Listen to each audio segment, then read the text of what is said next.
আসসালামু আলাইকুম। আমরা গতদিন ৫১২ ধারা পর্যন্ত পড়ছিলাম। আজকে এরপরে কিছু গুরুত্বপূর্ণ ধারাগুলাই শুধু পড়বো। অনেকগুলো ধারা আছে।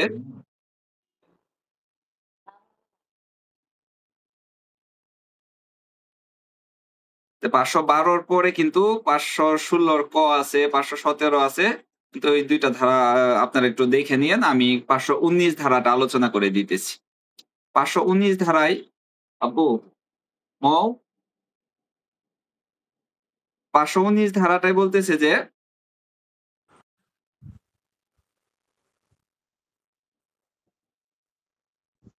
৫১৯ ধারায় বলতেছে যে আসামির নিকট প্রাপ্ত অর্থ থেকে কি নিরপরাধ ক্রেতাকে অর্থ ফেরত দেওয়া যাবে। এই বিষয়টা হচ্ছে যে ধরেন আমি একজনের কাছ থেকে একটা চুরাই মোবাইল ক্রয় করলাম। তো আমি আসলে জানতাম না যে আসলে এই মোবাইলটা চুরাই। বাট কোন কারণে পুলিশের কাছে সবাই জয়েন করার পরে একটু মিউট করে দিবেন। তো কোন কারণে পুলিশের কাছে হয়তো অভিযোগ হইলো, জিডি হইলো বা যেকোনোভাবে একটা অভিযোগ হওয়ার পরে সেই অভিযোগ তদন্ত করতে বা মামলা তদন্ত করতে আমার পর্যন্ত আসলো। বাট আমি কিন্তু জানতাম না যে মোবাইলটা চুরাই। তো যখন আমার কাছে আসলো তখন আমার কি করতে হবে? এই মোবাইলটা ফেরত দিয়ে দিতে হবে যেহেতু মোবাইলটা চুরাই এবং এটার প্রকৃত মালিক অন্য কেউ।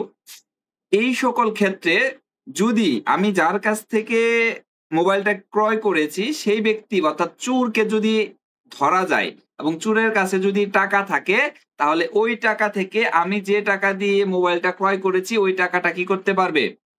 ফেরত প্রদান করতে পারবে। বাবা ওখানে বই আছে বলতে বইটা দাও তো। তাহলে ৫১৯ ধারায় হলো যে আসামির নিকট থেকে প্রাপ্ত অর্থ নিরপরাধ ক্রেতাকে ফেরত দেওয়ার যে আইনি প্রক্রিয়াটা বা নির্দেশনা এটা হলো ৫১৯ ধারায়। আপনারা জানতেন কিনা আমি জানি না।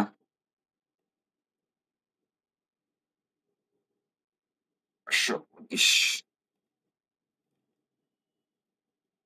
রিডিং করি আমি এটা। কোন ব্যক্তি যদি এমন কোন অপরাধে দণ্ডিত হয় যা চুরি বা চুরাই মাল গ্রহণ অথবা তাদের সমতুল্য অপরাধ এবং যদি প্রমাণিত হয় যে চুরাই বলে না জেনে বা চুরাই বলে বিশ্বাস করার কারণ না থাকাতে অন্য কোন ব্যক্তির নিকট থেকে উক্ত চুরাই মাল ক্রয় করেছে এবং দণ্ডিত ব্যক্তির গ্রেফতারের সময় তার নিকট টাকা পাওয়া গিয়েছে তাহলে উক্ত ক্রেতার আবেদনক্রমে এবং চুরাই মাল উহার দখলের অধিকারী ব্যক্তিকে প্রত্যর্পণের পর আদালত নির্দেশ দিতে পারেন যে ক্রেতা যে মূল্য দিয়েছিল দণ্ডিত ব্যক্তির নিকট থেকে সেই মূল্য পরিশোধ করার জন্য। অর্থাৎ আদালতে একজন আসামিকে নেওয়া হলো চোর। তো ওকে যখন গ্রেফতার করা হয় তখন তার কাছে কি পর্যাপ্ত পরিমাণ টাকা পাওয়া গেছে এবং যেই ব্যক্তি এই চুরাই মালটা হতে পারে স্বর্ণ, হতে পারে মোবাইল, হতে পারে ল্যাপটপ, তো আপনার পরিচিত কারো কাছ থেকে হয়তো আপনি কিনলেন, কিনার পরে কোনোভাবে সেটা প্রমাণিত হইলো কি সেটা চুরাই মাল। যখন আদালতে এই বিষয়টা উত্থাপিত হবে এবং আপনি যখন প্রমাণ করতে পারবেন যে আসলে আপনি চুরাই জেনে মালটা ক্রয় করেন নাই, তখন ওই চোরের কাছ থেকে যদি টাকা পাওয়া যায়, ওই টাকা থেকে আপনি যেই মূল্যে ক্রয় করেছিলেন সমপরিমাণ টাকা দেওয়ার জন্য আদালত কি করতে পারবে? নির্দেশ দিতে পারবে। এরপর আমরা চলে যাব হইলো যে আপনারা ৫২১ ধারাটা একটু পড়ে নিয়েন। এখানে হচ্ছে মানহানিকর এবং অন্যান্য জিনিস ধ্বংসকরণ। যেই জিনিসগুলো আসলে মানহানিকর অথবা খাদ্য বা পানীয় বস্ত্র যেগুলো হলো কি অস্বাস্থ্যকর পেনাল কোডের নির্দিষ্ট কতিপয় ধারার অপরাধ অর্থাৎ ২৭২, ২৭৩, ২৭৪, ২৭৫ মানে খাদ্যদ্রব্য সেই ক্ষেত্রে এগুলা কি আদালত ধ্বংস করার নির্দেশ দিতে পারবেন। এই যে ভ্রাম্যমাণ আদালত পরিচালনা করে এবং এইগুলা যে ধ্বংস করে মূলত এইসব ধারায় এগুলা ধ্বংস করে। তো এটা থেকে প্রশ্ন হয় না জাস্ট আমরা জেনে রাখবো ৫২১ ধারা রিডিং করলে আপনারা বুঝতে পারবেন। এরপরে ৫২২ ধারাটা হলো যে স্থাবর সম্পত্তি পুনরুদ্ধারের ক্ষমতা অর্থাৎ যেটা হলো যে আ স্থাবর সম্পত্তি দেওয়ানি বিষয় যেটা থাকে এই ক্ষেত্রে বলতেছে যে যখন কোনো ব্যক্তি অপরাধমূলক বল প্রয়োগ বা ভয়ভীতি প্রদর্শনের মাধ্যমে কোনো ব্যক্তির নিকট থেকে একটা স্থাবর সম্পত্তি দখল করেছে এটা যদি আদালতের নিকট প্রতীয়মান হয় তাহলে এই ধরনের বল বা ভয়ভীতি প্রদর্শনের দ্বারা যে ব্যক্তির স্থাবর সম্পত্তি বেদখল হয়েছে তখন আদালত দণ্ড প্রদানের সময় বা দণ্ড প্রদানের ১ মাসের মধ্যে বেদখল হওয়া সম্পত্তি কি দখলদারকে বুঝিয়ে দেওয়ার আদেশ দিতে পারবেন। অর্থাৎ যার দখল থেকে অন্য মানুষ ভয়ভীতি প্রদর্শন করে তার সম্পত্তি বেদখল করেছে তাকে কি দখলের ১ মাসের মধ্যে মানে বেদখল হওয়ার ১ মাসের মধ্যে যদি সে আদালতের কাছে অভিযোগ করে, আদালত কি করবে? দখলদারকে বুঝিয়ে দেওয়ার আদেশ দিতে পারবেন। মূলত আমরা একটা মিসক্যারেজ করি। যখন আমাদের সম্পত্তি বেদখল হয়ে যায় তখন আমরা কি করি? মিসক্যারেজ করি এবং এই মিসক্যারেজের প্রেক্ষিতে আদালত কি মূলত দেওয়ানি আদালতের বিষয় এগুলো। তারপরে ওইখানে বলছে যে এই সম্পত্তি পুনরুদ্ধারের জন্য আদালত কি করতে পারবেন? ১ মাসের মধ্যে যদি অভিযোগ করে তাহলে আদালত এই সম্পত্তি বুঝাইয়া দেওয়ার জন্য আদেশ দিতে পারবেন। এরপরে এটা আমাদের দরকার নাই। জাস্ট আপনারা একটু জাইনা রাখলেন যে ১ মাসের মধ্যে। এরপরেরটা আমাদের লাগবে। এটা গুরুত্বপূর্ণ ধারা। এটা এমসিকিউ হয়। এখান থেকে লিখিত প্রশ্ন হয়। এখানে হলো যে এই ৫২৩ ধারা, ৫২৪ ধারা এগুলার সাথে আবার আমাদের পুলিশ আইনের সম্পর্ক আছে। এগুলা কি? এগুলো হলো যে চোরাই মাল অথবা সন্দেহজনক মাল বা বেওয়ারিশ মাল এইগুলো পাওয়ার পর পুলিশ অফিসার হিসেবে আপনার করণীয় কি? তাহলে লিখিত প্রশ্ন যদি এভাবে আসে যে পুলিশ অফিসার হিসেবে রাস্তায় আপনি ৳১,০০,০০০ পেলেন অথবা কোনো চোরাই মাল পেলেন অথবা কারো নিকট থেকে আপনি মাদক পেলেন। এরপরে আপনার করণীয়টা কি? এই বিষয়গুলো এই ধারাগুলোতে আলোচনা করা হয়েছে। একই সাথে এই বিষয়গুলো কোথায় আলোচনা করা হয়েছে? পুলিশ আইনেও কিন্তু এই বিষয়গুলো আলোচনা করা আছে। পুলিশ আইনের এই বিষয়গুলো সুস্পষ্টভাবে একই রকমভাবে বলা আছে। আমরা পাশাপাশি পুলিশ আইনটা একটু দেখব। তো শুরুতে বলতেছে যে এই আইনের ৫১ ধারা অনুসারে গৃহীত মাল। ৫১ ধারা কি? কারো বডি সার্চ করে অর্থাৎ দেহ তল্লাশি করে কোনো মালামাল যদি পাওয়া যায় অথবা চোরাই মাল আটকের পর পুলিশ অফিসারের কি করণীয় কি? এটা হলো ৫২৩ ধারা। তাহলে ৫২৩ ধারা অনুসারে হলো যে বডি সার্চ করে বা দেহ তল্লাশি করে অথবা চোরাই মাল যদি পুলিশ আটক করে এই ক্ষেত্রে আসলে পুলিশ কি পদ্ধতি অনুসরণ করবে? কি করবে? পুলিশ এই চোরাই মাল নিয়ে কি করবে? একটা জব্দ তালিকা করবে। চোরাই মাল হোক আর দেহ তল্লাশি করে হোক। এই ক্ষেত্রে ১ম কাজটা হলো একটা জব্দ তালিকা করা এবং জব্দ তালিকা করে সঙ্গে, সঙ্গে কি করবে? ম্যাজিস্ট্রেটকে সংশ্লিষ্ট যে ম্যাজিস্ট্রেট থাকে তাকে অবহিত করবে এবং ওই সম্পত্তির কি বিহিত ব্যবস্থা বা এই হেফাজত বা এটা কি করতে হবে? এই মর্মে আদালত যেই নির্দেশ দিবে সেই নির্দেশ পালন করবে। তাহলে পুলিশ অফিসারের ১ম কাজ হইলো যদি কোনো বেওয়ারিশ সম্পত্তি পায় অথবা কারো বডি সার্চ করে দেহ তল্লাশি করে বা অন্য কোনো তল্লাশি করে কোনো মাল পায় অথবা কোনো বেওয়ারিশ সম্পত্তি রাস্তায় পায় এই ক্ষেত্রে কিন্তু সেম কাহিনী। বেওয়ারিশ সম্পত্তি পাইলে পুলিশ কিন্তু যে যার মাল সে নিয়ে যাবে এই মর্মে ছেড়ে দিবে না। পুলিশের কাজই হইলো ১ম এটা হেফাজতে নিবে। হেফাজতে নিয়ে একটা জব্দ তালিকা প্রণয়ন করবে। জব্দ তালিকা প্রণয়ন করে সংশ্লিষ্ট ম্যাজিস্ট্রেটকে জানাবে। ম্যাজিস্ট্রেট ওই সম্পত্তি সম্পর্কে যেই সিদ্ধান্ত দিবে সেই সিদ্ধান্ত অনুযায়ী পরবর্তী কার্যক্রম প্রতিপালন করবে বা পালন করবে। এরপরে বলতেছে যে এই যে সম্পত্তিটা পাইলো এই সম্পত্তি হইতে পারে এটা বডি সার্চ করে, হইতে পারে এটা তল্লাশি করে, হইতে পারে এটা বেওয়ারিশ হিসেবে। এই সম্পত্তি পাওয়ার পর যদি আহ সম্পত্তির মালিক পাওয়া যায় তাহলে তাকে প্রদানের কি করবেন? আদেশ দিবেন। এই যে সম্পত্তিটা আপনি সার্চ করে পুলিশ অফিসার আপনি ম্যাজিস্ট্রেটের কাছে নিয়ে গেলেন।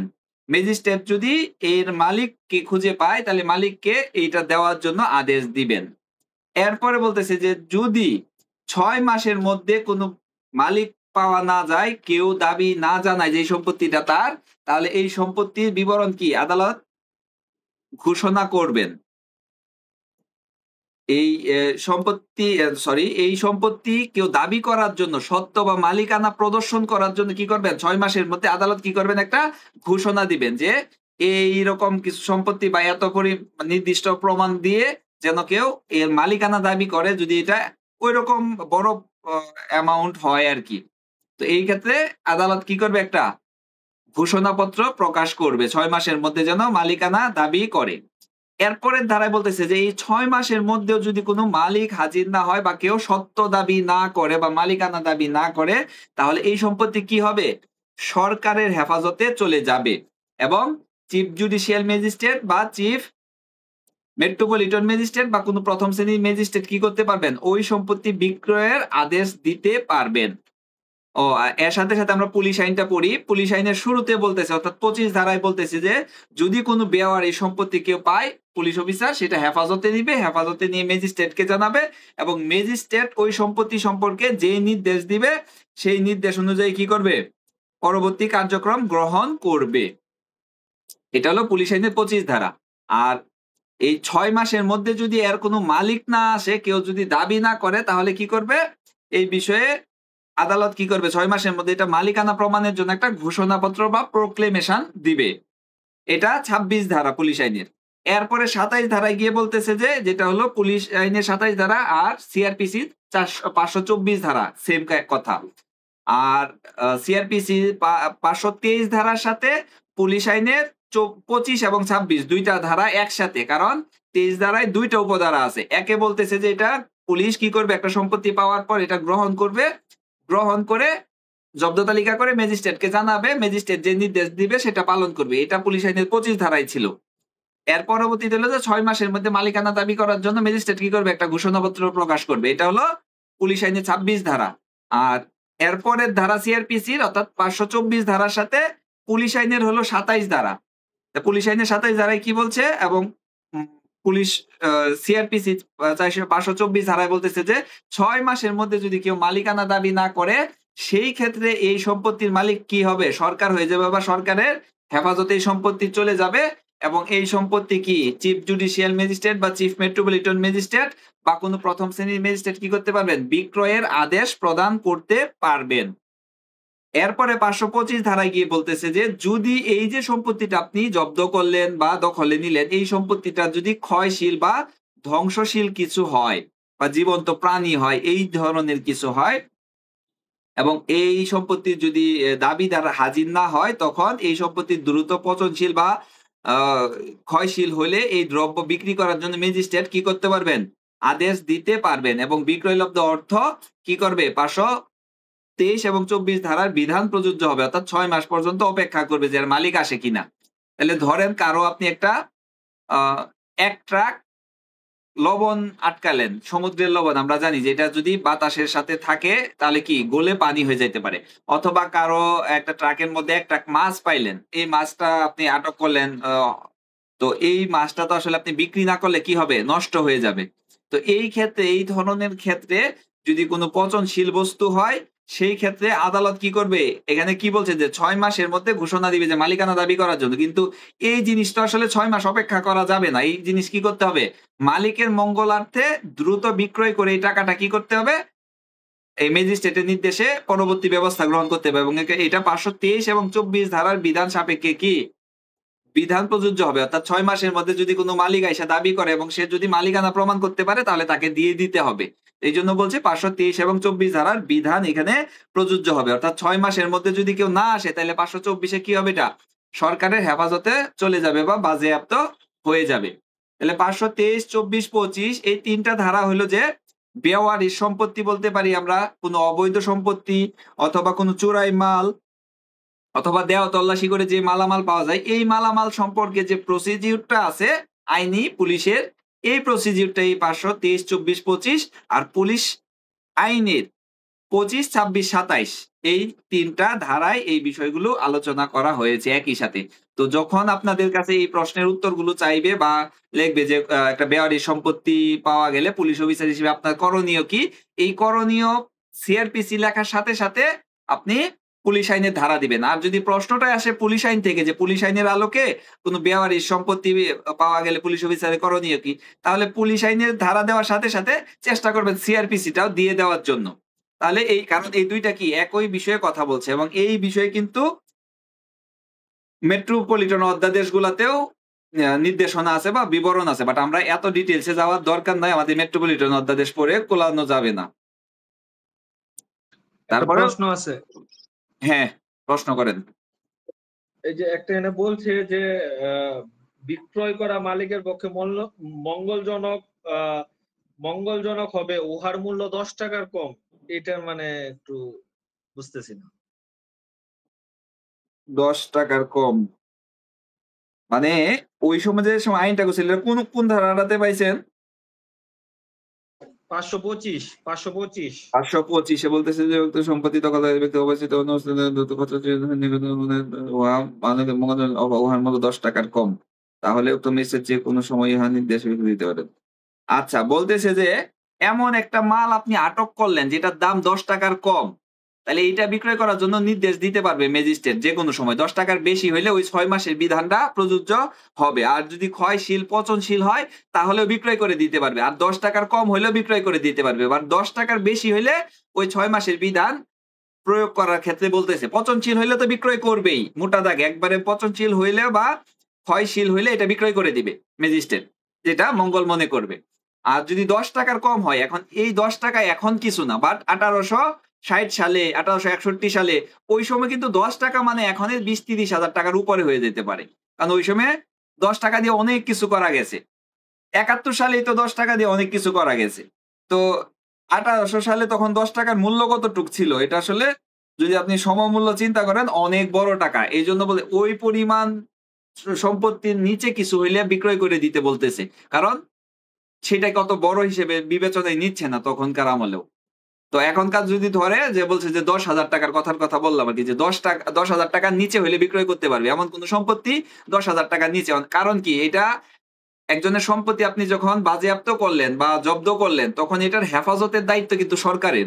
কোনো কারণে আপনার একটা মোটরসাইকেল হেফাজত করা জব্দ করা হইলো চুরাই হিসেবে বা কোনোভাবে, এখন এটা তো হেফাজত করা লাগবে। এখন দেখা যায় কি এগুলা নষ্ট হয়ে যায় বছরের পর বছর থেকে, এগুলা কিন্তু জাতীয় সম্পদ। অথবা সেই ব্যক্তি যদি 6 মাসের মধ্যে কাগজপত্র নিয়ে আইসা দাবি করে যে আমার এই সম্পদ দেন, তখন কিন্তু সরকারের পক্ষ থেকে সেটা জরিমানা হলেও দিতে হবে, কারণ আপনি এটা জব্দ করছেন। এই জন্য বলতেছে জব্দ করে টাকাটা যদি রাইখা দেন তাহলে কি এটা বেশি নিরাপদ।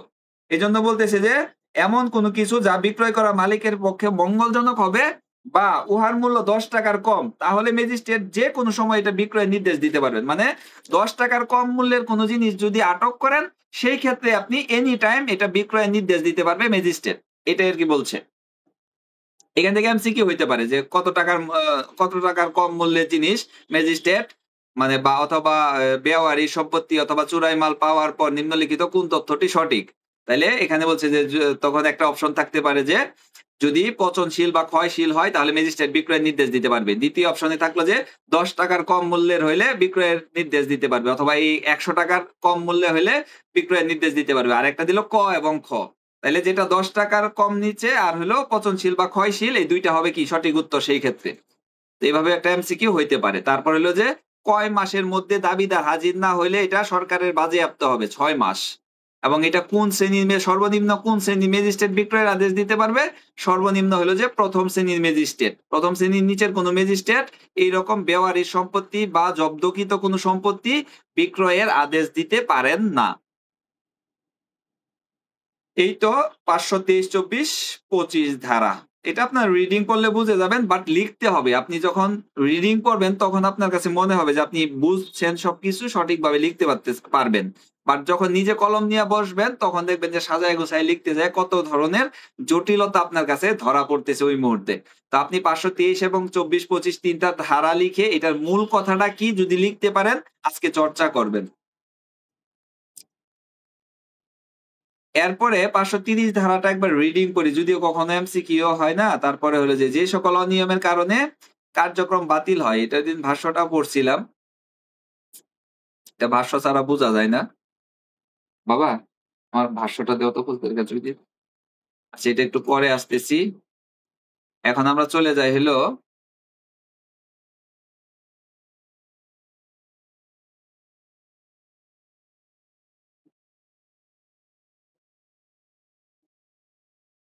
533 ধারা। 533 ধারায় চলে যাই। এখানে বলতেছে যে 164 বা 364 ধারার বিধান পালন না করলে, 164 বা 364 কি, 164 এবং 364 হইতেছে যে 164, যেটা বলি দোষ স্বীকারোক্তি আদায়, আসামি নিজে নিজে দোষ স্বীকার করলো, এই বিষয়টা হলো 164 হিসেবে আমরা আমাদের কাছে পরিচিত।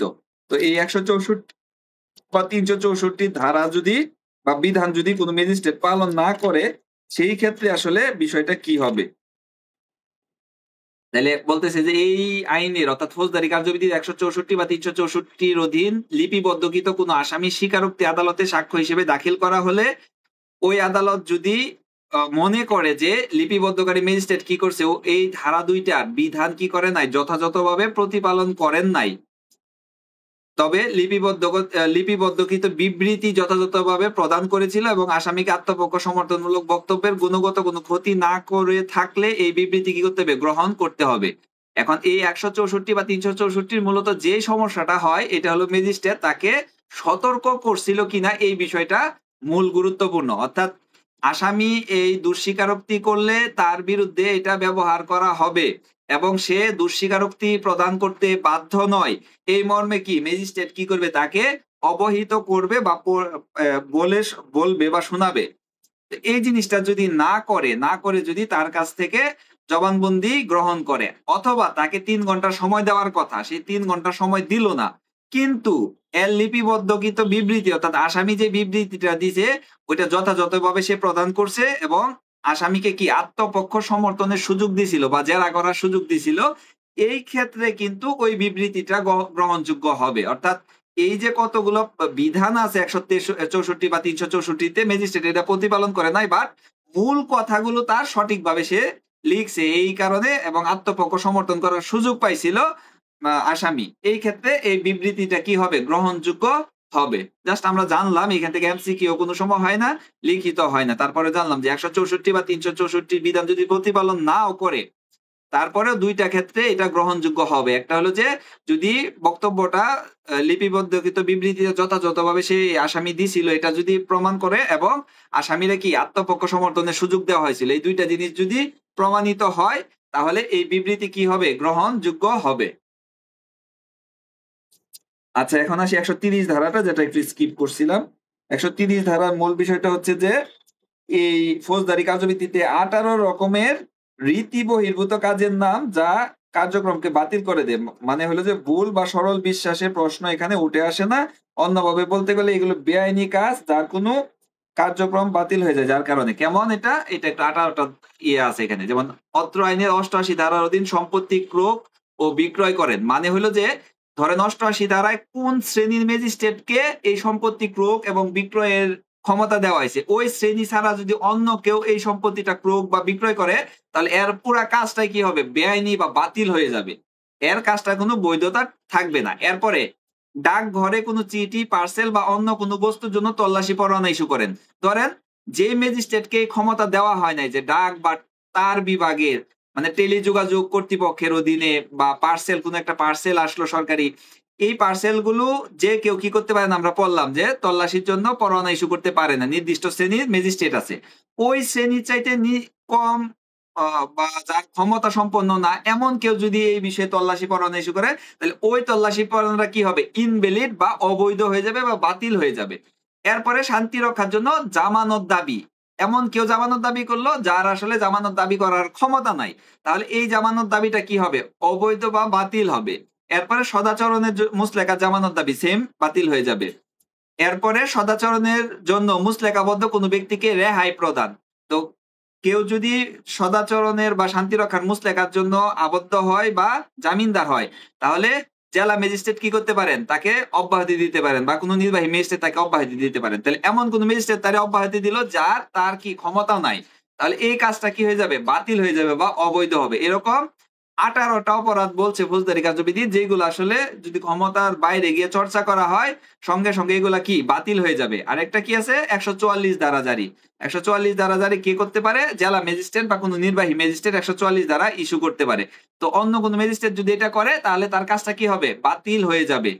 এইরকমই মূলত বিভিন্ন ধরনের অপরাধের কথা আলোচনা করা হয়েছে, যেগুলা ক্ষমতার বাইরে গিয়ে করলে এই 18টা অপরাধের বিষয়ে বা সংক্ষিপ্ত বিচার, এমন কেউ সংক্ষিপ্ত বিচার করলো যার ক্ষমতা নাই, অথবা এমন কোন আদালত এমন কোন আপিলের সিদ্ধান্ত নিল যে বিষয়টা আপিল করার ক্ষমতা তার নাই, যদি সে এটা করে তার এই কাজটা কি হবে, বাতিল হবে, বাতিল বলে গণ্য হবে। 530 ধারায় এরকম 18টা অপরাধ বলছে, যেটার ক্ষমতা যার নাই সে সেটা চর্চা করলে এটা বাতিল হবে। খুবই সাধারণ কথা, বাট 18টা ক্ষেত্র বলে দিছে, এই 18টা ক্ষেত্রে যদি সে এই চর্চাটা করে তার এই চর্চাটা কি হবে, অবৈধ হবে, বাতিল হবে, ইনভ্যালিড হিসেবে গণ্য হবে।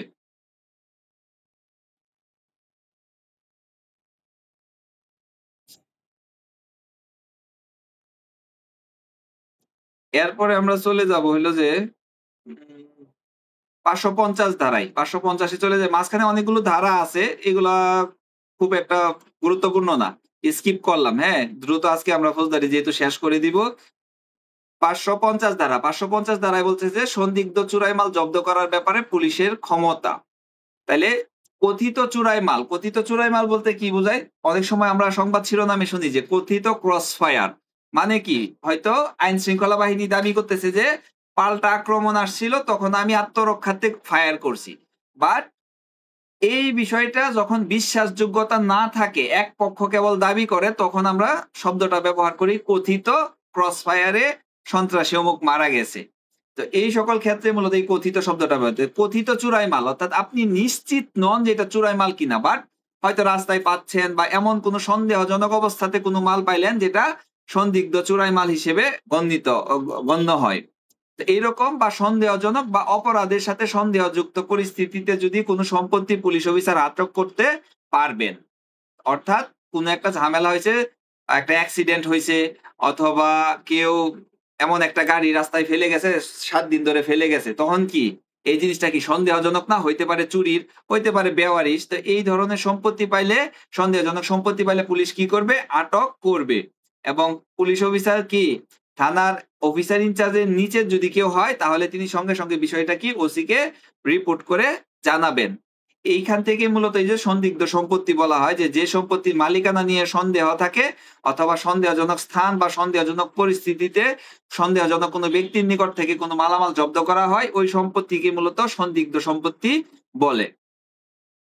তাইলে কোনো সন্দিগ্ধ সম্পত্তি পুলিশ পাইলে কি করবে? এটা জব্দ করবে বা আটক করবে। যেমন 523, 24, 25 এর যেরকম পাইলাম, সন্দিগ্ধ সম্পত্তির ক্ষেত্রেও যে সম্পত্তিটা নিয়ে কি মানে মনে হচ্ছে যে আসলে গাড়ি, ধরেন একটা গাড়ি অনেকদিন ধরে রাস্তার পাশে ফেলে রাখছে, এখন চুরাই কিনা এটাও আপনি জানেন না, বেওয়ারিশ কিনা জানেন না, বাট কি সন্দেহজনক মনে হচ্ছে এই সম্পত্তিটা, বা এমন যে কোনো সম্পত্তি যেটা আপনার কাছে সন্দেহজনক মনে হবে পুলিশ অফিসার হিসেবে, যে আসলে এটার মালিকানা যাচাই করা দরকার, বা এটা আসলে কোনো অপরাধের সাথে সংশ্লিষ্ট হইতে পারে, এমন কোনো কিছু হইলেই, ধরেন একটা গাড়িতে রক্ত পড়ে আছে, অনেক রক্ত পড়ে আছে, তখন আপনার কাছে মনে হইতে পারে যে এটা কোনো অপরাধ করে আসছে, এই গাড়িটা আপনি কি করতে পারেন?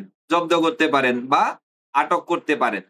তো এবং এই আটক করার পর কাকে জানাবেন? ওসি কে জানাবেন 550 ধারা অনুসারে। এরপরে 551 ধারা, এটা এমসিকিউ হইতে পারে যেকোনো সময় এবং আমাদের বিভিন্ন প্রশ্নের সাথে কিন্তু সম্পৃক্ত। যখন আমরা বলবো যে কে মামলা রুজু করতে পারেন, তখন আমরা কি জানি? সর্বপ্রথম ফৌজদারি কার্যবিধির 154 ধারা মোতাবেক কে মামলা রুজু করেন? ওসি। এরপরে 4 এর 1 এর ত, 4 এর 1 এর ত অনুযায়ী যদি কেউ ভারপ্রাপ্ত কর্মকর্তা থাকে সে মামলা রুজু করতে পারে।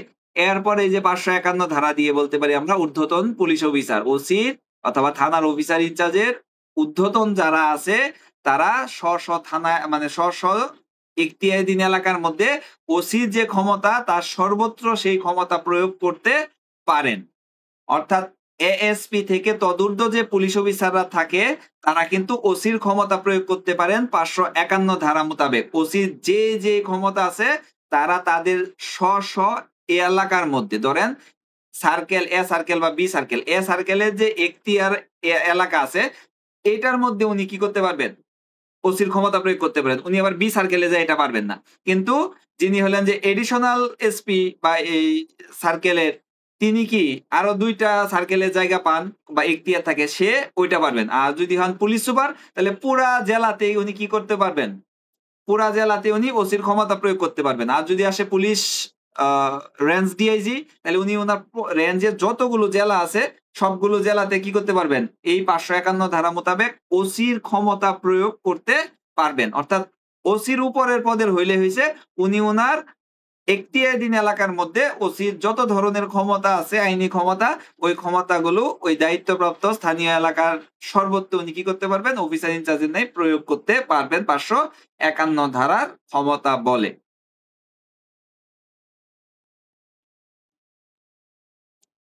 এরপরে 560 ধারা, 560 ধারাটা এমসিকিউ এর জন্য গুরুত্বপূর্ণ। 560 ধারা বলতেছে যে সম্পত্তি বিক্রয়ের সাথে সংশ্লিষ্ট অফিসার কি করতে পারবেন না? এটা নিলামে অংশগ্রহণ করতে পারবেন না। ধরেন আমাদের স্টাফ কলেজে কিছুদিন পর কি করে? কিছুদিন পর হইলো যে ধরেন অনেকগুলো কম্পিউটার আছে আমাদের। এখন এই কম্পিউটার গুলা কি করতে হবে?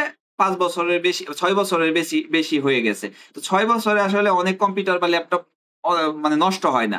তারপরে আইনে বিধান আছে, এগুলা কি আপনি কনডেম করতে পারবেন বা বিক্রয় করতে পারবেন।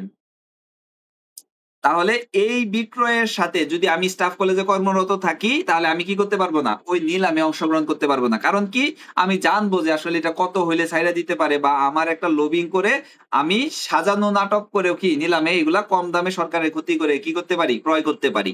এই সকল সেন্স থেকে বা এই দর্শন থেকে মূলত যারা ওই সম্পদের সাথে বা বিক্রয়ের সাথে সংশ্লিষ্ট, এদেরকে এই নিলাম বা ক্রয়ের কাজে কি করছে, অংশগ্রহণে সুযোগ দেওয়া হচ্ছে না। তো এটা আর কোথায় আছে, আমাদের পুলিশ রেগুলেশনস 110 এবং পেনাল কোডের 169 এও কিন্তু এই বিষয়টা আছে যে নিলাম কাজে আমরা কি করতে পারবো না, সংশ্লিষ্ট কর্মচারী অংশগ্রহণ করতে পারবো না। তাহলে এটা থেকে এমসিকিউ হয় অনেক সময় বিভিন্ন ভাবে, এই 560 ধারাটা এমসিকিউ এর জন্য। এছাড়া লিখিত হইতে পারে যে আহ, লিখিত হইলে আসলে পুলিশ রেগুলেশনস থেকেই দেয় এই প্রশ্নগুলা, এটা সিআরপিসি থেকে দেয় না। তারপরে আমরা জানলাম যে আসলে পুলিশ অফিসার কি করতে পারবে না, নিলাম কাজে অংশগ্রহণ করতে পারবে না 560 ধারা মোতাবেক, যদি উনি ওইটার সাথে সংশ্লিষ্ট থাকেন। সংশ্লিষ্ট না থাকলে কিন্তু অংশগ্রহণ করতে পারবেন না, এটা বলা হয় নাই। আর 110 এ মনে হয় ডিআইজি লিখিত অনুমতি ব্যতীত মনে হয় এরকম একটা বিষয় আছে। এরপর আমরা যাব 561 ধারা। 561 ধারায় স্বামী কর্তৃক স্ত্রী ধর্ষণের অপরাধ, এবং আমাদের যে নারী কমিশন যে সংস্কারের জন্য দাবি দিছে, এইখানে বলা হয়েছে কিন্তু এই বিষয়টাকে গুরুত্ব দেওয়া হয়েছে অনেক, এবং এটা নিয়ে বেশ আন্দোলন হচ্ছে যে স্বামী কর্তৃক মানে সেক্সুয়াল বিষয়টা আসলে স্ত্রীটা গুরুত্ব দিতে হবে, অর্থাৎ স্ত্রীর মর্জি, তার কনসেন্ট এবং তার উইল বা ইচ্ছা, এই দুইটাকে প্রাধান্য দিতে হবে। অর্থাৎ স্ত্রীর যদি ইচ্ছা না থাকে তাহলে তার সাথে যৌন সম্পর্ক করা যাবে না। এটা নারী কমিশন কি করছে, একটা প্রস্তাব করছে। যদি প্রস্তাব গ্রহণ হয় তাহলে স্ত্রীর সাথে যদি কেউ, স্ত্রী যে কোনো সময় স্বামীর নামে কি করতে পারবে, ধর্ষণের মামলা দিতে পারবে। তো এটা কেমন একটা কমপ্লিকেটেড বিষয় হবে যে ধর্ষণ হয়েছে নাকি আসলে এটা যৌন সম্পর্ক ছিল, এটা প্রমাণ করা তো খুবই কমপ্লিকেটেড হয়ে যাবে। কোনটা ধর্ষণ আর কোনটা ছিল যে ইচ্ছাকৃত ভাবে, এটা তো আসলে তখন, কারণ তারা কি একাধিকবার যৌন সহবাস করছে এই কনজুগাল লাইফে, তো কেমনে আসলে বুঝবে যে কোনটা ইচ্ছাই ছিল কোনটা অনিচ্ছাই ছিল। এই জন্য আসলে এটা গ্রহণযোগ্য হওয়ার কোনো যৌক্তিকতাও নাই। এবং ইসলামিক দিক দিয়ে যদি দেখেন তাহলে ইসলামের সাথে এটা পুরোপুরি সাংঘর্ষিক। ইসলামে এই সুযোগ নাই। বিয়ে করা মানেই আপনি অধিকার দিয়ে দিচ্ছেন আপনার সাথে যৌন সহবাস করার। তাহলে 561 কিছু এমসিকিউ হয়। প্রথমত হইলো যে এখানে এই মামলা কিন্তু যে কেউ করলেই এই মামলা হবে না। এই মামলাটা কে গ্রহণ করতে হবে, কোন চিফ জুডিশিয়াল ম্যাজিস্ট্রেট বা চিফ মেট্রোপলিটন ম্যাজিস্ট্রেট ব্যতীত অন্য কোন ম্যাজিস্ট্রেট কি করতে পারবে না, স্বামী কর্তৃক স্ত্রী ধর্ষণের অভিযোগ আমলে নিতে পারবেন না, এবং এই লোকের বিচারের জন্য প্রেরণ করতে পারবেন না। মানে হলো যে নির্দিষ্ট শ্রেণীর ম্যাজিস্ট্রেট আছে, এই শ্রেণীর ম্যাজিস্ট্রেট ছাড়া কি করতে পারবেন না, স্ত্রী ধর্ষণের মামলা কেউ আমলে নিতে পারবেন না বা গ্রহণ করতে পারবেন না। তাহলে প্রথম এমসিকিউটা হইলো যে স্বামী কর্তৃক স্ত্রী ধর্ষণের মামলা গ্রহণ করতে পারেন কোন শ্রেণীর ম্যাজিস্ট্রেট। তাহলে দুই শ্রেণীর ম্যাজিস্ট্রেটের নাম লিখে রাখেন, chief judicial magistrate, chief metropolitan magistrate. 561 2, এখানে একটা, এটা কিন্তু ভাষ্য না দেখলে পাওয়া যায় না যে এই নারীর বয়স কত। এবং এখানে 2 নম্বর এমসিকিউটা হলো যে এই স্বামী কর্তৃক স্ত্রী ধর্ষণের মামলা কোন শ্রেণীর পুলিশ অফিসার তদন্ত করতে পারেন। স্বামী কর্তৃক স্ত্রী ধর্ষণের মামলা কোন শ্রেণীর ম্যাজিস্ট্রেট তদন্ত করতে পারেন, পুলিশ পরিদর্শক। সর্বনিম্ন পুলিশ পরিদর্শক পদমর্যাদার পুলিশ অফিসার ব্যতীত এই স্বামী কর্তৃক স্ত্রী ধর্ষণের মামলা তদন্ত করতে পারবেন না। তাহলে এখান থেকে গুরুত্বপূর্ণ 2টা এমসিকিউ পাইলাম। একটা হলো যে কোন শ্রেণীর ম্যাজিস্ট্রেট, চিফ জুডিশিয়াল ম্যাজিস্ট্রেট অথবা চিফ মেট্রোপলিটন ম্যাজিস্ট্রেট ব্যতীত এই মামলা কি করবেন না, গ্রহণ করবেন না। এরপরে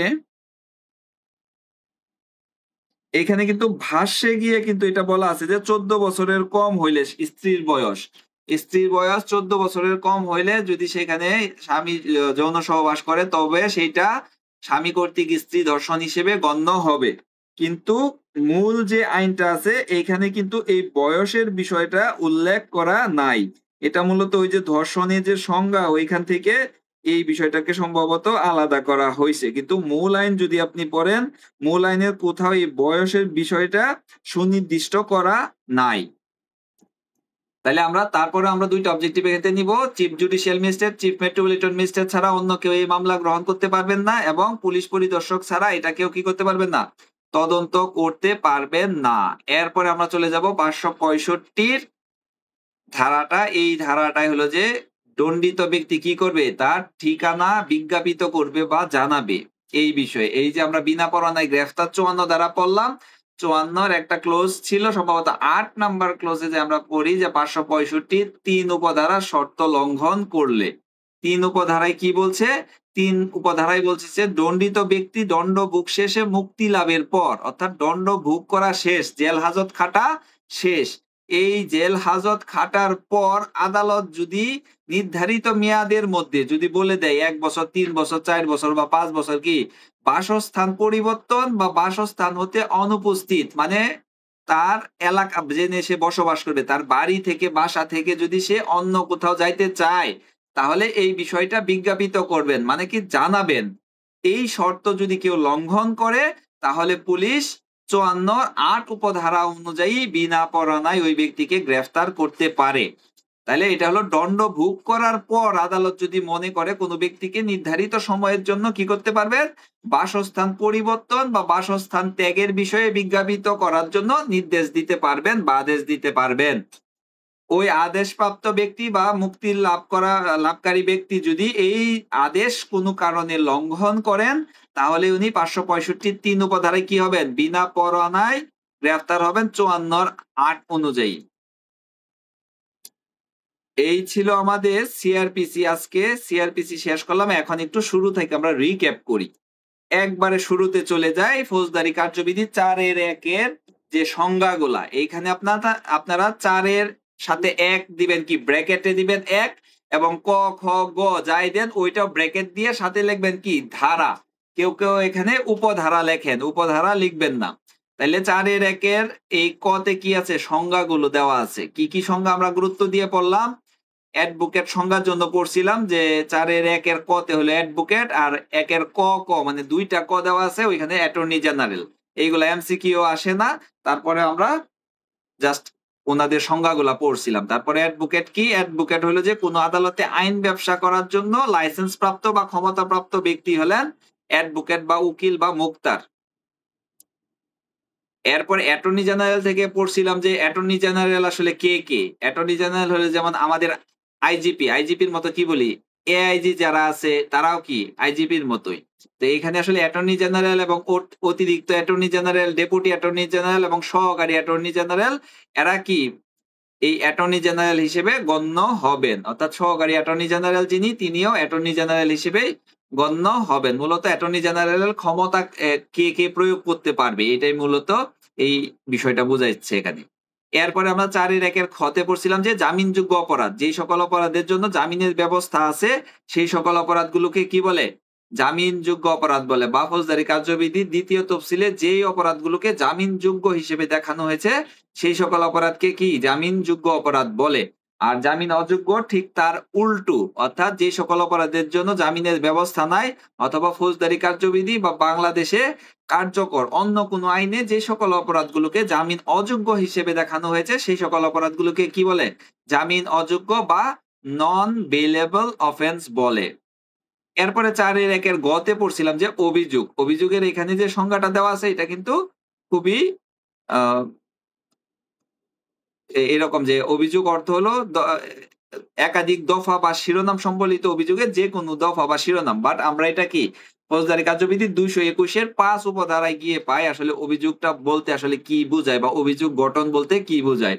কারো বিরুদ্ধে কোনো অভিযোগ গঠন বলতে বোঝায় সে ওই অভিযোগে যে অপরাধের কথা বলা আছে সেই অপরাধের যে শর্ত আছে সেই শর্ত সে প্রতিপালন করেছে বা সেই অপরাধের উপাদানগুলো তার দ্বারা সম্পাদিত হয়েছে। যেমন কাউকে যদি আমরা বলি যে তার বিরুদ্ধে চুরির অভিযোগ গঠন করা হলো, তার মানে চুরির যে 5টা উপাদান ছিল সে 5টা উপাদানই যথার্থভাবে সম্পাদন করছে, এইটা হলো তার বিরুদ্ধে অভিযোগ।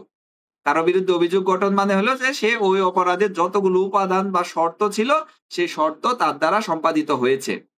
এরপরে 4-1 তে কি বললাম যে আমলযোগ্য অপরাধ বা কগনিজেবল অফেন্স, যেই আমলযোগ্য অপরাধের বিষয়ে আমরা ফৌজদারি কার্যবিধির 154 ধারায় অনুসারে কি করবেন, ওসি মামলা গ্রহণ করেন। তাহলে 4-1 আমলযোগ্য অপরাধ। এই আমলযোগ্য অপরাধ হলো বড় ধরনের অপরাধ বা চরম অপরাধ। এই 4-1 মনে রাখার জন্য বলছিলাম যে চরম অপরাধ বা বড় অপরাধ বা ক্যাপিটাল পানিশমেন্ট। তো যেই সকল অপরাধের জন্য বড় শাস্তি হয় সেগুলো হলো কি আমলযোগ্য অপরাধ। তবে আমরা এভাবে সংজ্ঞা লিখবো না, সংজ্ঞা লিখবো যে যেই সকল অপরাধের জন্য পুলিশ বিনা পরোয়ানায় গ্রেফতার করতে পারে। সবচেয়ে সহজ সংজ্ঞা এটা। যেই সকল অপরাধের জন্য পুলিশ বিনা পরোয়ানায় গ্রেফতার করতে পারে, অথবা ফৌজদারি কার্যবিধির 2য় তফসিলে যেই সকল অপরাধের বিষয়ে পুলিশ বিনা পরোয়ানায় গ্রেফতার করতে পারে মর্মে উল্লেখ আছে, বা অন্য কোনো আইনে যে সকল অপরাধের জন্য পুলিশ বিনা পরোয়ানায় গ্রেফতার করতে পারবে বা আমলযোগ্য হিসেবে দেখানো হয়েছে, সেই সকল অপরাধকে কি আমলযোগ্য অপরাধ বলে। ফৌজদারি কার্যবিধির 2য় তফসিলে কিন্তু এই 4 নাম্বার কলামে মনে হয় ফৌজদারি কার্যবিধির 2য় তফসিলে বলা হচ্ছে যে 3 নাম্বার কলামে পুলিশ ওয়ারেন্ট ব্যতীত গ্রেফতার করতে পারবে কিনা। এই 3 নাম্বার কলামে যেই সকল অপরাধের জন্য হা উত্তর দেওয়া আছে ওই অপরাধগুলো কি আমলযোগ্য অপরাধ। আমলযোগ্য অপরাধের সংবাদ আসলে পুলিশ অফিসারের করণীয় কি, এটা লিখিত প্রশ্ন হইতে পারে। লিখিত প্রশ্ন হইলে এটা আমলযোগ্য অপরাধের সংবাদ আসলে পুলিশ অফিসারের করণীয় হলো এই বিষয়টা কি করবে, সরকার নির্ধারিত বিপি ফর্ম নং 27 বাংলাদেশ ফর্ম নং 53-56 তে লিপিবদ্ধ করে এফআইআর হিসেবে গ্রহণ করবে এবং নিজে স্বাক্ষর করবে, বাদীকে সেখানে স্বাক্ষর করতে বলবেন বা স্বাক্ষর গ্রহণ করবেন। এরপরে আমরা পড়বো 4-1 বর্গীয় জ নালিশ বা কমপ্লেন্ট। এই কমপ্লেন্ট বিষয়টা খুবই সহজ, জটিল করবেন না আপনারা। কমপ্লেন্ট বিষয়টা হলো যে যখন কোনো ব্যক্তি আইনি প্রতিকার পাওয়ার জন্য বা আইনি ব্যবস্থা গ্রহণের জন্য কোনো ম্যাজিস্ট্রেটের নিকট উপস্থিত হয়ে কোনো জ্ঞাত বা অজ্ঞাত, মানে জানা বা অজানা বা নাম জানে বা নাম না জানলেও, এই জন্য বলছে জ্ঞাত বা অজ্ঞাত ব্যক্তির নামে কোনো অভিযোগ করেছে মর্মে যদি কোনো অভিযোগ দাখিল করে, কোনো অপরাধ করেছে মর্মে যদি কোনো অভিযোগ দাখিল করে, তাহলে সেই অভিযোগটাকে কি বলে, নালিশ বলে। তাহলে এখানে গুরুত্বপূর্ণ বিষয় 3-4টা আছে। একটা হলো যে ম্যাজিস্ট্রেটের কাছে হইতে হবে। কোনো ব্যক্তি যায়া মৌখিক ভাবে করতে পারে, লিখিত ভাবে করতে পারে। জ্ঞাত মানে নাম দিয়েও করতে পারে, অজ্ঞাত অর্থাৎ নাম ছাড়াও করতে পারে। তাহলে কোন ব্যক্তি কোন ম্যাজিস্ট্রেটের নিকট উপস্থিত হয়ে মৌখিক বা লিখিত ভাবে জ্ঞাত বা অজ্ঞাত ব্যক্তির দ্বারা কোনো অপরাধ সংগঠন হয়েছে মর্মে অভিযোগ করলে ওই অভিযোগকে কি বলে, নালিশ বলে। এরপরে নালিশ কিভাবে আমলে নেয়, এই নালিশ আমলে নেয় হলো 190 ধারায়, সিআরপিসির 190 ধারা মোতাবেক ম্যাজিস্ট্রেট এই নালিশ কি করেন, আমলে নেন। আর 203 ধারায় নালিশ খারিজ করে দেন। বক্তব্য শোনার পর যদি মনে হয় যে নালিশের ভিত্তি নাই, তাহলে 203 ধারায় কি করেন, খারিজ করে দেন। আর 200 ধারায় কি করেন, ওই বাদীর বা যিনি সংবাদদাতা বা যিনি অভিযোগ করতে চাচ্ছেন তার বক্তব্য এবং তার সাক্ষী থাকলে সাক্ষীদের বক্তব্য শোনেন 200 ধারায়।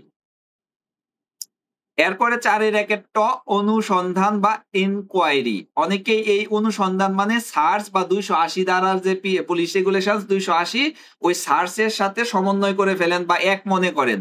এই সার্চ আর এই অনুসন্ধান এক না, ওইটা হলো তল্লাশি। তল্লাশি মানে হলো সার্চ, SERCH, আর এই অনুসন্ধান মানে হলো ইনকোয়ারি কয়, এনকোয়ারিও কয়, যেভাবে উচ্চারণ করেন INQUIRE, ইনকোয়ারি অনুসন্ধান। এটা কে করে, এটা হলো ম্যাজিস্ট্রেট করে। ম্যাজিস্ট্রেট কি করে, ম্যাজিস্ট্রেট কোনো একটা ঘটনা সত্য মিথ্যা যাচাই করার জন্য বিচার ব্যতীত যত ধরনের কার্যক্রম করেন এই কার্যক্রমগুলাকে আমরা কি বলি, অনুসন্ধান।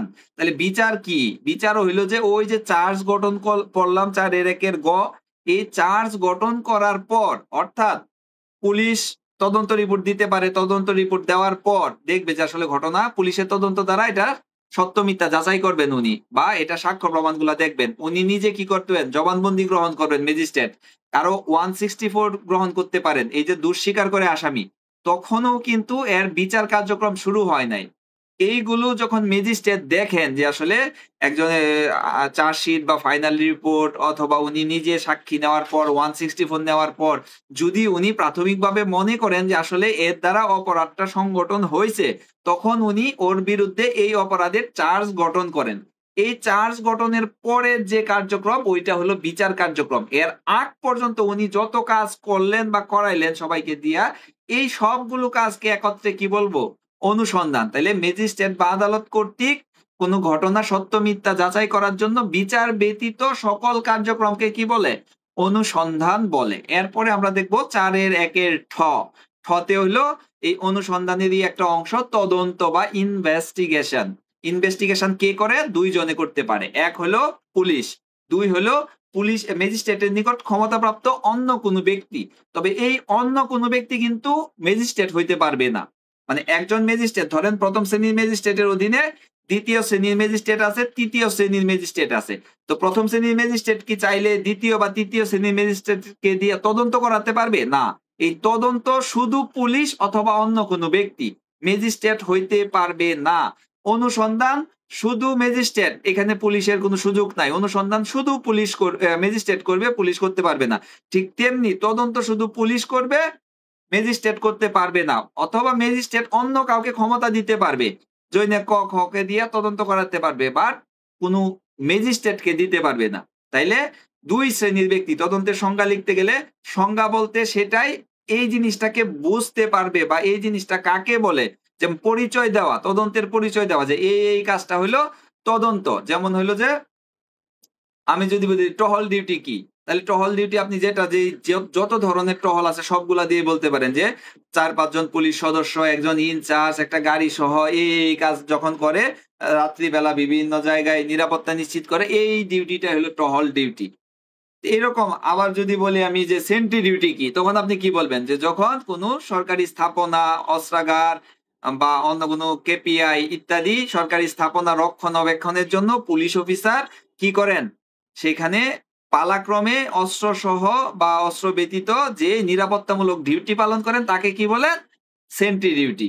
এইরকম মানে একটা সংজ্ঞা মানে হলো যে ওই জিনিসটা কাকে বলে আপনি এর বৈশিষ্ট্য বা ক্যারেক্টারিস্টিক্স গুলা বলবেন যে এই কাজ। তাহলে তদন্ত করতে গেলে মূল বিষয় দেখবো আমরা কে তদন্ত করতে পারে। কার কাজটাকে আমি আসলে তদন্ত বলবো? তাহলে পুলিশের কাজকে তদন্ত বলবো। আর হলো ম্যাজিস্ট্রেটের থেকে ক্ষমতাপ্রাপ্ত অন্য কোনো ব্যক্তিকে। কি কাজ? মামলার সাক্ষ্য প্রমাণ সংগ্রহের জন্য যে কাজ করে ওই কাজই হলো তদন্ত। একটা মামলার সাক্ষ্য প্রমাণ সংগ্রহের উদ্দেশ্যে পরিচালিত পুলিশ বা ম্যাজিস্ট্রেট কর্তৃক ক্ষমতাপ্রাপ্ত কোনো ব্যক্তির কাজকে কি বলে? তদন্ত বলে। একবারে সাদা মাটা মোটা ভাষায়, সহজ ভাষায় যদি আপনি বলেন।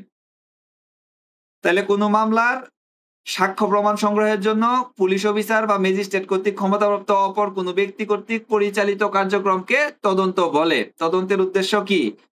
পুঙ্খানুপুঙ্খভাবে কোনো ঘটনার সাক্ষ্য প্রমাণ সংগ্রহ করা। এরপরে আমরা 4-1 ঢ, ঢেকির ঢ। ঢেকির ঢতে কি পড়ছিলাম? আমল অযোগ্য অপরাধ বা নন কগনিজেবল অফেন্স। এই যে আমলযোগ্য অপরাধের বিপরীত। আমলযোগ্য অপরাধে কি করতে পারে? বিনা পরোয়ানায় গ্রেফতার করতে পারে। আর আমল অযোগ্য অপরাধের ক্ষেত্রে কি করতে পারবে? বিনা পরোয়ানায় গ্রেফতার করতে পারবে না। তাহলে যে সকল অপরাধের জন্য পুলিশ বিনা পরোয়ানায় গ্রেফতার করতে পারে না, অথবা যে সকল অপরাধের বিষয়ে ফৌজদারি কার্যবিধির 2য় তফসিল অথবা বাংলাদেশের কার্যকর অন্য কোনো আইনে আমল অযোগ্য হিসেবে উল্লেখ করা আছে, ওই সকল অপরাধকে কি বলে? আমল অযোগ্য অপরাধ বলে। আমল অযোগ্য অপরাধের খবর আসলে কি করি আমরা? জিডিতে নোট দেই। নোট দিয়ে কি করি? এই জিডিটা ম্যাজিস্ট্রেটের কাছে তদন্তের জন্য তদন্তের অনুমতির জন্য প্রেরণ করি। যে ব্যক্তি এই জিডিটা করলেন তাকে সহ। কিন্তু আমাদের প্র্যাকটিক্যাল হলো সেই ব্যক্তিরে আমরা জিডির এক কপি দিয়ে বাড়িতে পাঠাইয়া দিয়া শুধু জিডির কপিটা কি করি? ম্যাজিস্ট্রেটের কাছে প্রেরণ করি। এবং এটা কি প্রথম এবং দ্বিতীয় শ্রেণীর ম্যাজিস্ট্রেট ছাড়া কি করতে পারবে না? এই জিডির সর্বনিম্ন কি 2য় শ্রেণীর ম্যাজিস্ট্রেট জিডি তদন্তের অনুমতি দিতে পারেন। তো এই তদন্তের অনুমতি পাওয়ার পর পুলিশ কি করে? এটা আমলযোগ্য অপরাধের ন্যায় তদন্ত করে। অর্থাৎ একটা মামলা হইলে যেভাবে তদন্ত করতো জিডির ক্ষেত্রেও সেম ভাবেই তদন্ত করবে, এএসআই বা এসআই যেই করুক। তবে বিনা পরোয়ানায় গ্রেফতার করতে পারবে না। মামলায় বিনা পরোয়ানায় গ্রেফতার করতে পারে। মামলা তদন্তের সাথে জিডির তদন্তের পার্থক্য শুধু একটাই, এটা হলো যে বিনা পরোয়ানায় গ্রেফতার করা যায় না। এরপরে 4-1 মূর্ধন্য। 4-1 মূর্ধন্যতে কি পড়ছিলাম? অপরাধ বা ক্রাইম। ক্রাইম কাকে বলে? যেই কাজ করলে আইনে শাস্তির বিধান আছে। সবচাইতে সহজ সংজ্ঞা যেটা, যেই কাজ করলে বা করা থেকে বিরত থাকলে আইনে শাস্তির বিধান আছে তাকে অপরাধ বলে। শাস্তির বিধান না থাকলে কিন্তু সেটা অপরাধ হবে না। আমি বরাবর যে উদাহরণটা দিছিলাম যে লিভ টুগেদার করা সামাজিক দৃষ্টিতে, ধর্মীয় দৃষ্টিতে খুবই গর্হিত কাজ বা অপরাধ। বাট আইনে কোথাও প্রাপ্তবয়স্ক উইথ কনসেন্ট, সম্মতি সহকারে লিভ টুগেদার করলে শাস্তির কোনো ধারা আমার জানা নাই। সুতরাং যেহেতু এটা আ শাস্তির বিধান নাই, এটা কি হবে না? অপরাধ বলে গণ্য হবে না। এরপরে ৪ এর ১ এর ত, থানার ভারপ্রাপ্ত অফিসার। এই থানার ভারপ্রাপ্ত অফিসার কাকে বলে? থানার অফিসার ইনচার্জ মানে ওসি যদি অনুপস্থিত থাকেন, ছুটিতে থাকেন, সাক্ষীতে থাকেন বা অন্য কোনো কারণে কি করতে পারেন না, উনার যে দায়িত্ব আছে সেটা পালনে অপারগ হন, তখন থানায় কনস্টেবল পদের উপরস্থ যেই পুলিশ অফিসার সাময়িক সময়ের জন্য ওই ওসির দায়িত্ব পালন করেন তাকে থানার ভারপ্রাপ্ত কর্মকর্তা বলে। এখানে কি ওসি হইতে পারবে না কে? কনস্টেবল। কনস্টেবল পদকে সুস্পষ্টভাবে ওসির পদ থেকে বাদ দেওয়া হইছে। এরপরে ৪ এর ১ এর ধ তে আছে থানা আর দূর্ধন্যতে আছে পিপি বা পাবলিক প্রসিকিউটর। এরপরে আমরা পড়ছিলাম যে ফৌজদারি কার্যবিধি ৬ ধারাতে ফৌজদারি আদালতের শ্রেণী বিভাগ। এরপরে আমরা ৯, ১০ পড়ছি, ১২ পড়ছি। তারপরে হলো যে আ ২৫ পড়লাম। জাস্টিস অফ দ্য পিস ২৯ এর ঘ পড়ছি, খ পড়ছি, তারপরে হলো ৩১ পড়লাম যে হাইকোর্ট বিভাগ দায়রা আদালত কি দণ্ড দিতে পারে? হাইকোর্ট আইনে অনুমোদিত সকল দণ্ড দিতে পারে। আর দায়রা জজ, অতিরিক্ত দায়রা জজ সব দণ্ডই দিতে পারে। শুধু মৃত্যুদণ্ড দিলে কি করতে হবে? হাইকোর্টের অনুমোদন নিতে হবে। এরপরে আমরা ৩২ ধারা দিয়ে পড়ছিলাম যে ম্যাজিস্ট্রেটগণ কোন শ্রেণীর ম্যাজিস্ট্রেট কত দণ্ড দিতে পারে। ৩৫ পড়ছি, ৩৬ পড়ছি। তারপরে ৪২ থেকে আমাদের লিখিত প্রশ্ন শুরু হইল। ৪২ এ কি? ৪২ হলো যে জনগণ যেই সকল ক্ষেত্রে ম্যাজিস্ট্রেট ও পুলিশকে সাহায্য করতে বাধ্য। এখানে বাধ্য করা হইছে। জনগণ সাহায্য করবেই, উপায় নাই তার। কি ক্ষেত্রে? ২ টা ক্ষেত্রে। একটা হলো যে অপরাধীদের গ্রেফতার বা পলায়ন প্রতিরোধে। একটা হলো যে গ্রেফতার করতে যাচ্ছি করিমকে, "এই ভাই ধরেন করিমকে।" আরেকটা হলো যে করিম পালাইতেছে তখনও বলতে পারে, "এই ধরেন করিমকে।" অর্থাৎ গ্রেফতার করতে বা গ্রেফতার কেউ পলায়ন করার চেষ্টা করতেছে তাকে প্রতিরোধ করতে। গ্রেফতার করতে বা পলায়নকৃত ব্যক্তি গ্রেফতার কাজে সহযোগিতা করবে। দ্বিতীয়ত আরেকটা অপশন আছে, যদিও এখানে ২ টা ক্ষেত্র বলা হচ্ছে ক এবং খ দিয়া, কিন্তু এখানে ক্ষেত্র হইল ৩ টা টোটাল। তৃতীয়টা কি? তৃতীয়টা হইল যে শান্তি ভঙ্গ প্রতিরোধে। কেউ শান্তি ভঙ্গ করতেছে, কেউ অশান্তি করতেছে, গ্যাঞ্জাম করতেছে কোথাও, এটা প্রতিরোধ করার ক্ষেত্রে অথবা সরকারি সম্পত্তি রক্ষার ক্ষেত্রে। সরকারি কোন সম্পত্তি যদি কেউ ক্ষতি করতে চায়, তাকে প্রতিরোধ করার ক্ষেত্রে জনগণের সাহায্য চাইতে পারবে পুলিশ অথবা ম্যাজিস্ট্রেট। আবার আসামি গ্রেফতার বা আসামির গ্রেফতার প্রতিরোধ কার্যক্রমে জনগণের সাহায্য চাইতে পারবে। এই ২ টা কাজে জনগণ পুলিশকে কি? সাহায্য করতে বাধ্য। যদি কোনো ব্যক্তি এই ২ টা কাজে যুক্তিসঙ্গত কারণ ব্যতীত সাহায্য না করে, যুক্তিসঙ্গত কারণ কেমন? ধরেন সে হইলো প্যারালাইজড। তার নিজেরই শরীর ভালো না। এখন তাকে বললেন যে, "ভাই দৌড়ায়ে ধরো।" এটা কি সম্ভব? সম্ভব না। এটা তার যুক্তিসঙ্গত একটা কারণ আছে যে আমি এই কারণে ধরতে পারি নাই। অথবা এমন কাউকে ধরতে বলছেন যে হলো এলাকার ক্যাডার। ওরে যদি ধরতে যায় পরের দিন ওর লাশ ফালাইয়া দিবে। তো এই ব্যক্তি কি এই ঝুঁকি নিবে? এই যুক্তিসঙ্গত কারণগুলো থাকতে পারে। এই ধরনের যদি কোন যুক্তিসঙ্গত কারণ থাকে, যুক্তিসঙ্গত কারণে সে বিরত থাকতে পারে। অন্যথায় কি করবে? পুলিশ অথবা ম্যাজিস্ট্রেটকে সে সাহায্য করতে আইনত বাধ্য থাকবে। যদি কোন ব্যক্তি এই বাধ্য থাকা সত্ত্বেও পুলিশকে সহযোগিতা না করে, সে পেনাল কোড ১৮৭ ধারায় অপরাধী হবে এবং পুলিশ অফিসার হিসেবে আপনি কিন্তু তাকে এখানে গ্রেফতার করে নিতে পারবেন না। কারণ কি এটা? আমল অযোগ্য অপরাধ। আমরা জানি আমল অযোগ্য অপরাধে বিনা পরোয়ানায় গ্রেফতার করা যায় না। এই ক্ষেত্রে কি করবেন? ওর বিরুদ্ধে একটা নন এফআইআর প্রসিকিউশন দাখিল করবেন ১৮৭ ধারায়। নন এফআইআর প্রসিকিউশন দাখিল করি কততে? পুলিশ রেগুলেশনস ২৫৪ বিধি মোতাবেক, অর্থাৎ পদ্ধতিটা হইল ২৫৪। নন এফআইআর প্রসিকিউশন কিভাবে দাখিল করতে হয়? এটা হলো ২৫৪ তে। যেমন ১৫৪ তে মামলা গ্রহণের কথা বলছে, বাট এই মামলা গ্রহণ করতে হয় এই যে বিপি ফর্ম নং ২৭, বাংলাদেশ ফর্ম নং ৫৩-৫৬, ওসি স্বাক্ষর করবে, এই বাদী স্বাক্ষর নিবে, আরো যত প্রসিডিউরটা আছে এটা আছে পুলিশ রেগুলেশনস ২৪৩ এ। এইখানেও সেম কাহিনী। এখানে নন এফআইআর প্রসিকিউশন করব ১৮৭ তে। বাট এই নন এফআইআর প্রসিকিউশন দাখিল করার পদ্ধতিটা কত? নন এফআইআর প্রসিকিউশন দাখিলের পদ্ধতিতে হলো ২৫৪। এরপরে হলো যে এই যে পুলিশ অফিসার গ্রেফতার কার্যকরের জন্য জনগণের সাহায্য চাইবে, এই সাহায্যটা পাবলিকও চাইতে পারবে। কখন? যখন সেই পাবলিক এই গ্রেফতার কার্য করার জন্য নির্দেশিত হবে। অর্থাৎ আপনি যখন বললেন, "ভাই করিম, রহিমকে গ্রেফতার করে আমার সাহায্য করেন।" আপনি হলেন পুলিশ, করিমকে বললেন রহিমকে গ্রেফতার করার জন্য। এই যে করিমকে বললেন, করিম আবার জব্বারকে বলতে পারবে, "এ ভাই আমাকে সাহায্য করো।" কিসের বলে বলতে পারবে? সে যখন সরকারি কর্মচারী দ্বারা নির্দেশিত হবে তখন সে আরেক পাবলিকের সাহায্য নিতে পারবে।